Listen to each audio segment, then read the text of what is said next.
They called the country Al-Andalus. This is an Arabic word, and it means something to the effect of to become green at the end of summer.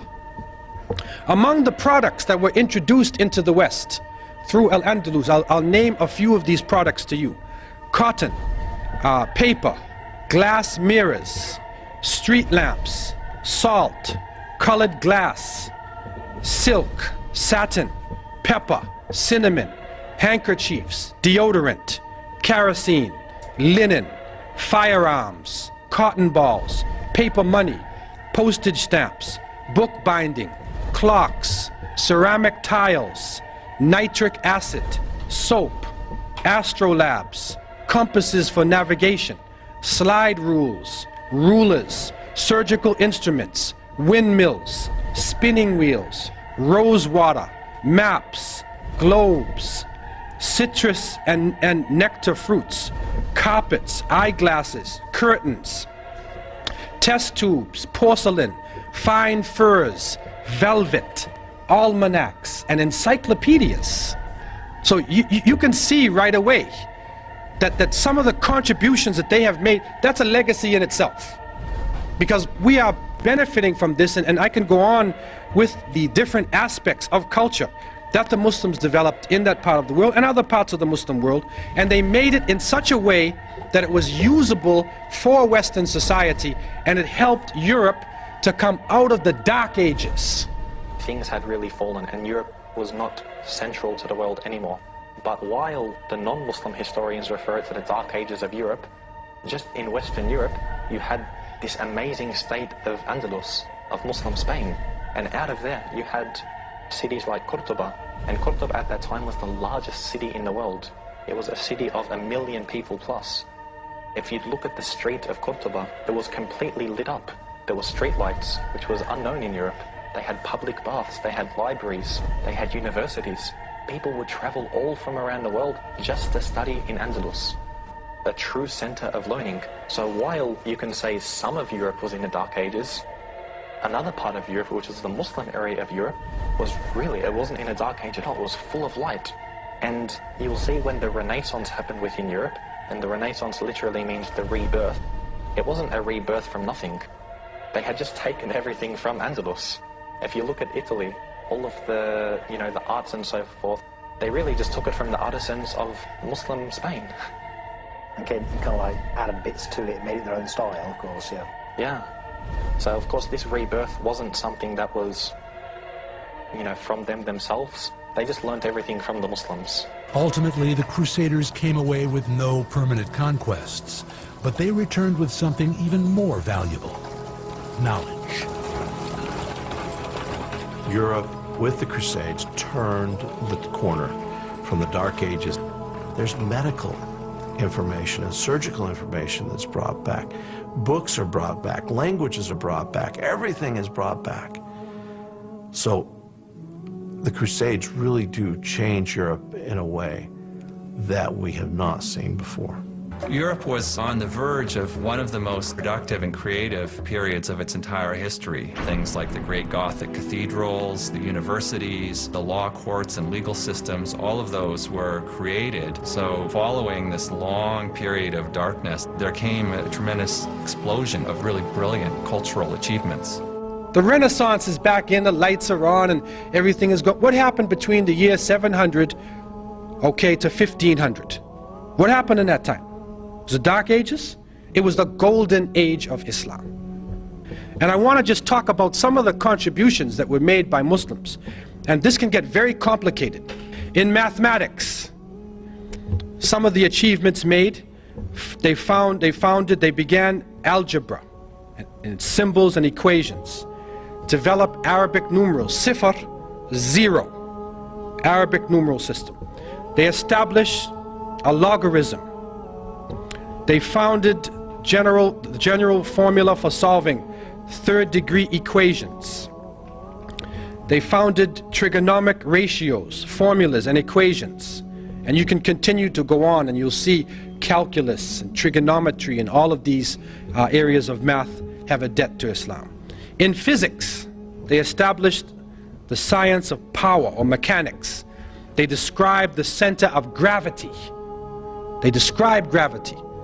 So when that apple hit Newton in his head, okay, he was probably reading an Arabic book, and it woke him up from his sleep, and then he turned to the page on gravity. But what comes to us, the apple hit him in his head, and they say he discovered gravity. Muslims had described gravity in details long before Isaac Newton. Also, they described mechanical properties of geometric bodies. They developed the hydrometer, aerometer, the lever, balance, scale. They measured specific gravity of different substances, invented the pendulum, the spring and wall clock. Also, you find in chemistry, they introduced atomic theory of matter. They developed processes of evaporation, sublimation, crystallization, distillation, filtration, pigmentation, melting. They introduced methods of steel making, metalwork. They developed procedures for dyeing of cloths and textiles. They established preparation methods of chemicals, sulfuric, nitric and hydrochloric acids, ammonium chloride, silver nitrate, mercuric oxide, chloride, sulfide, sodium. They developed chemical processes and methods for manufacturing of glass, soaps, perfumes, resins, oils, paints, paper, sugar, gunpowder. They introduced the uses of jars and flasks, scales and tubes, and you can go on in terms of the things they were introducing.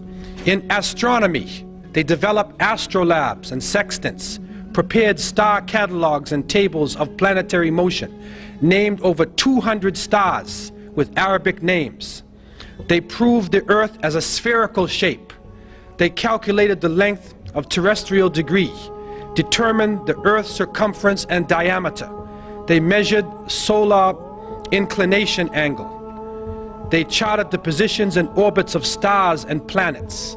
In medicine, you find they performed gynecology, obstetrics.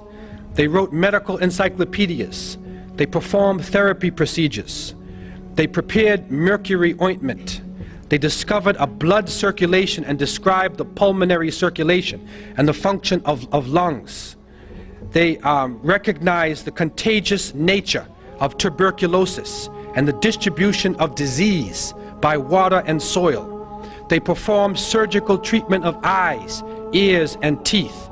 They used and described over 200 surgical instruments. Over 200 surgical instruments. It's amazing. They described 130 eye diseases, and they characterized 143 drugs. In pharmacology, they prepared alcohol, acids, nitrates, carbonates. They introduced the use of picrotoxin. They prepared chemical medicaments in pills and solutions. They established chemist shops for dispensing prescriptions. They introduced to Europe quite a number of medicines and herbs which betray their Arabic name. Al-Kanna, alcohol, alcohol. Alcohol is Arabic word. Al-Kali, alfalfa, camphor, cotton, hakim, jasmine, saffron, etc. In geography, they invented many geographic and surveying instruments and devices.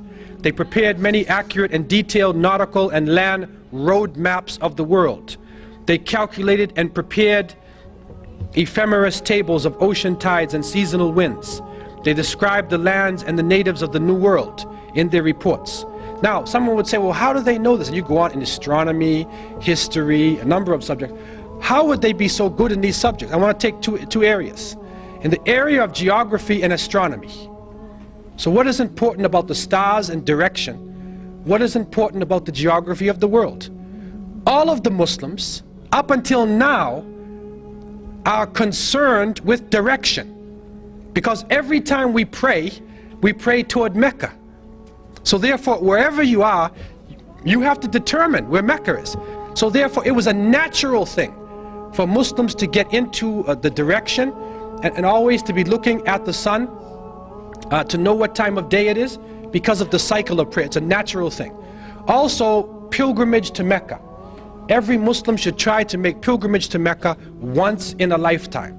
And so therefore, these complicated works in geography, like international road maps, were developed especially for Muslims to be able to travel from, say, China or India or West Africa or Northern Europe and travel to Mecca. Getting back to Spain now, we find that they were able to, for instance, take water and bring the water down from a mountain using aqueducts, using canals, and canal it all through the cities so that every house had access to running water.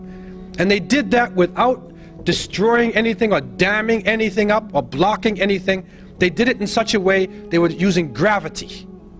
This is a holistic way of approaching things. And if you go to Granada today, you will still see the waterworks are being used from the time of the Muslims. The water is flowing all over the place. And this was a great accomplishment that they made.